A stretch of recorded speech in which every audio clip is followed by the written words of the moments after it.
आती हैं उसका अपडेट भी आपसे लेते रहेंगे। इस वक्त एसओजी की एक प्रेस कॉन्फ्रेंस चल रही है, आपको लिए चलते हैं।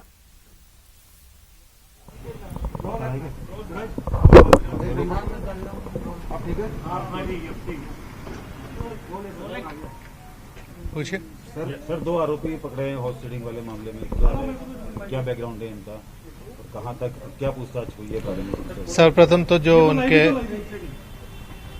जी सर्वप्रथम तो जो नाम है वो एक हैं आपके भरत मालानी और दूसरे हैं अशोक सिंह, और उनको गिरफ्तार करके अभी पूछताछ की जा रही है और आज ही उनको न्यायालय में पेश किया जाएगा और न्यायालय जैसा आदेश देगा उसके बाद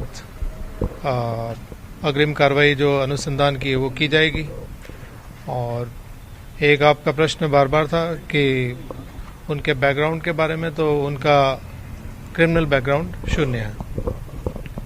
सर माननीय मुख्यमंत्री जी ने कहा है कि हमको भी एसओजी में पत्र लिखा है बयानों के लिए, तो मुख्यमंत्री और मुख्यमंत्री वो अभी अगर आज फोरनून में भी बात हुई थी, हमारी जो पत्रकार बंधु आए थे, और उसमें भी मैंने स्पष्ट किया था कि जो पूरा जो एफआईआर जिन तथ्यों पे आधारित है उन तथ्यों को सत्यापित करने के लिए यह आवश्यक है कि हम जो सरकार के मुखिया हैं, माननीय मुख्यमंत्री महोदय, जो माननीय उप मुख्यमंत्री महोदय, और जिन्होंने पहले परिवाद दिया था श्री महेश जी जोशी, और जो अन्य कोई भी जो जिनसे हमें हमारे अनुसंधान में अगर सहायता मिल सकती है या हमें उनका पक्ष जानकर हम अपने अनुसंधान को अगर आगे बढ़ा सकते हैं, तो निश्चित तौर पे हमने उनसे रिक्वेस्ट किया है कि अगर वो समय देंगे तो हम उनका पक्ष भी जानने की कोशिश करेंगे।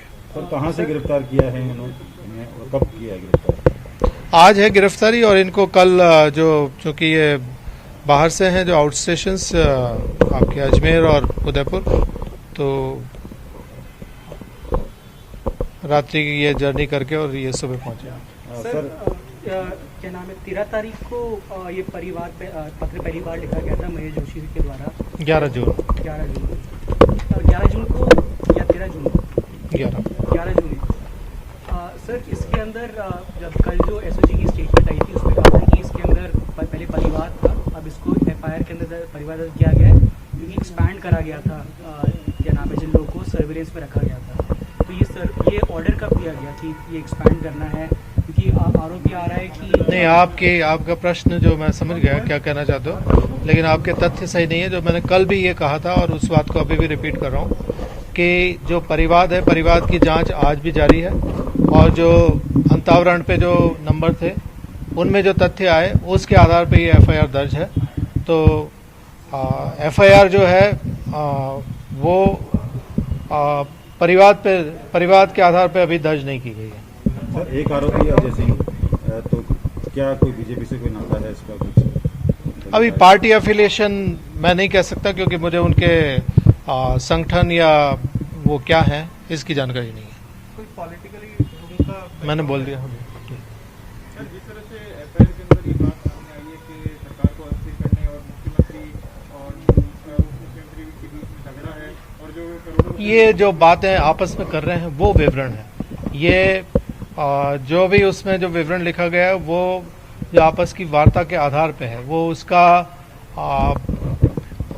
हमारा कोई कंजक्चर नहीं है, हमने कोई कपोल कल्पित नहीं है, कहने का मतलब। सर 2 नंबर जो है ट्रेस किए गए हैं, क्या उसके अलावा और भी कोई नंबर हैं या और भी कोई आरोपी जो है आपने डिटेन किए हैं या कुछ और भी हैं जो गिरफ्तार? जी नहीं।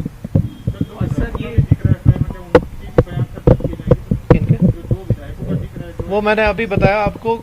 जो भी मैं तो कह रहा हूँ कि उनको आप उनके अतिरिक्त भी अगर किसी का भी अगर हमें पक्ष जानकर अगर हमारे अनुसंधान को दिशा मिलती है तो उसका इन्वेस्टिगेशन जो है, इन्वेस्टिगेशन में आप कोई भी जो सहयोग करते हैं तो उसका पक्ष लिखा जा सकता है और उसके आधार पे आप जो प्रोसिक्यूशन है उसको बल मिल सकता है या आपके अनुसंधान का जो निष्कर्ष उसके आधार पर लिया जा सकता है। सर ये जब तथ्य सामने आए कि बातचीत के लिए तथ्य आपकी इन्वेस्टिगेशन के तथ्य सामने आए, फिर बात हो रही है, तो एक्सपैंड दर्ज हुई, अगर ये 11 नहीं, जून आपकी एक्सपेंड करने की मतलब डेफिनेशन में समझ नहीं क्योंकि पाया। एक्सपेंड क्या कर रहे हैं? सर कल जब पत्र एसओजी की तरफ से प्रेस रिलीज आई थी, उसके लिखा था कि 11 जून को लिखा गया था, अब इसको एफआईआर के दर्ज में लिया जा रहा है। और इसमें जब हमने एक्सपैंड करा, आप मेरी बात को अब तक समझ ही नहीं पाए। मैं फिर ये रिपीट कर रहा हूँ कि एक परिवाद उन्होंने दिया, उस परिवाद की जांच अभी भी कर रहे हैं। उस परिवाद के आधार पर या अब तक की गई जांच के आधार पर एफआईआर नहीं बनती है। जो एक अंतावरण था उसके आधार पर एफआईआर बनती है, तो उस पर एफआईआर दर्ज। It's so simple. अंतावरण में कब ये सामने आया कि ये एफआईआर नहीं, अंतावरण पे तो इट्स ए प्रोसेस। उसमें आप ये ये प्रोसेस कब शुरू हुआ, ये on what basis, what letter, on what complaint? नहीं, अंतावरण तो जो हमारी जो सूत्र सूचना है उसके आधार पे होता है। ये सूत्र सूचना कब सामने आई? 13 जून को सामने आई। और ये कब जो लेटर लिखा था मेरे दोषी ने, उसके बेसिस पे? हाँ, फिर मैं आपसे ये रिपीटेडली कह रहा हूँ, वो बिल्कुल सेपरेट है। और जहाँ तक ये एक बात और स्पष्ट करना चाहूँगा कि कोई भी परिवाद होता है, परिवाद के आधार पर कोई अंतावरण नहीं किया जाता। सर, इनका जो आपराधिक रिपोर्ट सुनने को बताया, लेकिन इनका बैकग्राउंड जो ये करते क्या थे, व्यवसायी है, कोई नौकरी या कुछ ऐसा वो तो आया होगा? हाँ, ये इनका व्यापार है, मेनली माइनिंग एक्टिविटीज़ हैं दोनों की सर। जी, सर 13 जून को जो अभी तक की मेरी जानकारी है। सर 13 जून को जो इन्फॉर्मेशन आई आपके सामने सूत्रों से, वो क्या किसी पार्टी सूत्र का, कोई पार्टी के सूत्र थे?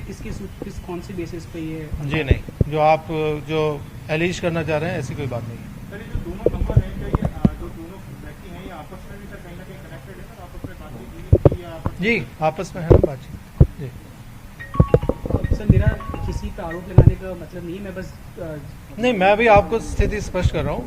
हाँ। कोई जो आपने कहा तो उसका मेरी रिप्लाई नेगेटिव थी उसमें। कि 13 तारीख को जो किसकी तरफ से आई है सूत्र सूचना तो जो आपके जब कभी कोई भी अपराध या कोई भी आपके क्रिमिनल इंटेलिजेंस होती है, तो उसके लिए आपके जो एक शब्द है जो मुखबिर, तो वो है सूत्र। तो दैट इज जो क्रिमिनल इंटेलिजेंस जहाँ से भी आ रही है, तो वो है सूचना। वो सर अब आगे क्या रहेगा?